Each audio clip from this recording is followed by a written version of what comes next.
Assalamualaikum warahmatullahi wabarakatuh. Perkenalkan, saya Nadia Salsabila Azkia dari program studi PGSD angkatan 2020 Universitas Lampung.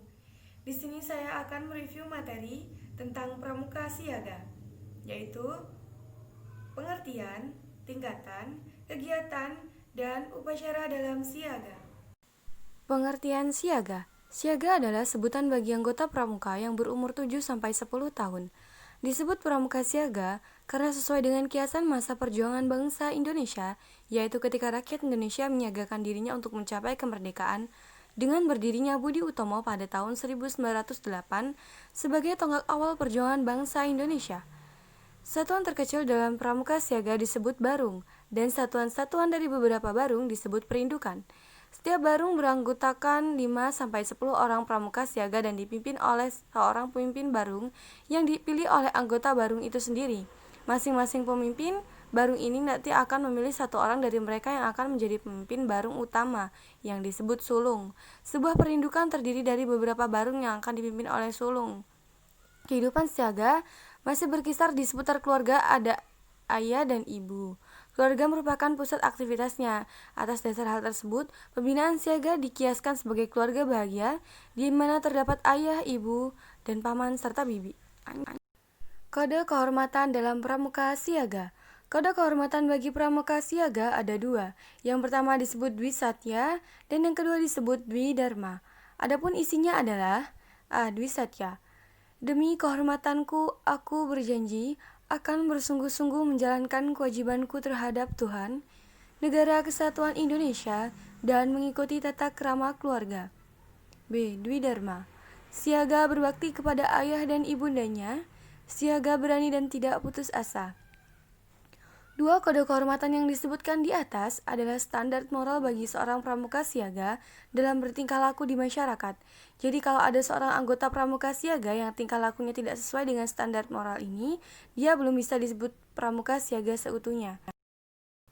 Tingkatan pramuka siaga. Dalam pramuka siaga ada 3 tingkat, yaitu yang pertama, mula. Dalam Kamus Besar Bahasa Indonesia, kata mula dimaknai sebagai A. Asal, awal, pokok asal. B. Yang paling awal, yang dahulu sekali. Waktu, tempat, keadaan yang menjadi pangkal. Karenanya kemudian Gerakan Pramuka Indonesia menjadikan kata ini sebagai nama tingkatan pertama dalam syarat-syarat kecakapan umum pramuka siaga.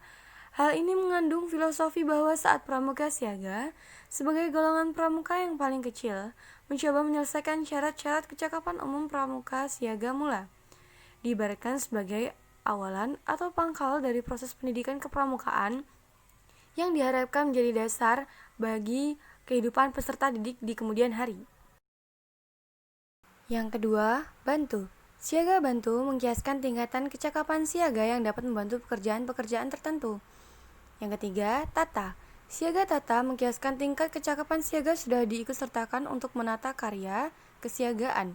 Siaga tata adalah tingkatan ketiga atau terakhir dalam syarat-syarat kecakapan umum dalam satuan pramuka siaga setelah siaga mula dan siaga bantu. Pramuka siaga setelah siaga mula dan siaga bantu yang telah menyelesaikan SKU siaga tata dapat mengikuti pramuka Garuda untuk golongan pramuka siaga.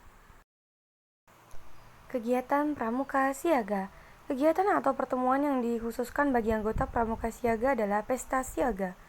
Pesta siaga merupakan pertemuan pramuka siaga dalam bentuk perkemahan besar selama 1 hari tanpa menginap dengan berbagai kegiatan seperti permainan bersama, kegiatan keterampilan kepramukaan yang dikemas dengan permainan, pameran siaga, pasar siaga, simulasi situasi di pasar yang diperankan oleh pramuka siaga, dharma wisata, pentas seni budaya, karnaval, dan lain-lain.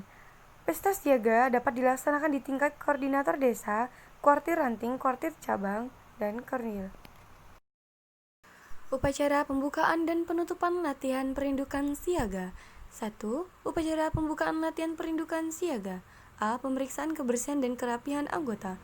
B. Memilih barung terbaik untuk memimpin upacara. C. Barung terbaik menyiapkan perlengkapan upacara.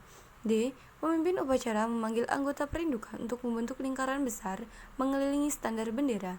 E. Pembina upacara, pembina siaga dijemput oleh pemimpin upacara dan mengambil tempat di tengah lingkaran menghadap standar bendera dan pintu upacara. F. Para pembantu pembina siaga masuk lingkaran upacara. G. Pemimpin upacara mengambil bendera untuk dikibarkan. H. Pada waktu bendera sampai di pintu upacara, semua anggota perindukan memberi hormat hingga selesai. I. Pembina upacara, pembina siaga membaca Pancasila ditirukan oleh semua anggota. J. Pemimpin upacara membaca Dwi Dharma diikuti oleh semua anggota perindukan. K. Pemimpin upacara kembali ke barungnya. L. Pembina upacara Pembina siaga mengumumkan hal-hal yang perlu diketahui oleh anggota perindukan. M. Pembina upacara, pembina siaga mengucapkan doa yang diikuti oleh anggota. 2. Upacara penutupan latihan perindukan siaga. A. Barung terbaik menyiapkan perlengkapan upacara. B. Pemimpin upacara memanggil anggota perindukan untuk membentuk lingkaran besar mengelilingi standar bendera. C. Pembina upacara, pembina siaga dijemput oleh pemimpin upacara dan mengambil tempat di tengah lingkaran menghadap bendera dan pintu upacara. D. Para pembantu pembina siaga masuk lingkaran upacara. E. Pemimpin upacara mengambil tempat di dekat bendera berhadapan dengan pembina siaga. Pembina upacara memberi hormat kepada sang merah putih, kemudian membawanya keluar tempat upacara. Pada waktu sang merah putih dibawa keluar, semua anggota perindukan memberi hormat sampai di pintu upacara. Pemimpin upacara menggulung dan meletakkan bendera di tempat yang ditentukan, kemudian kembali ke barungnya. Pengumuman dan pesan pembina siaga. G. Pembina upacara, pembina siaga mengucapkan doa diikuti oleh anggota perindukan. Barisan dibubarkan, anggota perindukan minta diri kepada para pembina dengan bersalam. Sekian penjelasan dari saya. Saya akhiri, billahi taufik wal hidayah. Wassalamualaikum warahmatullahi wabarakatuh.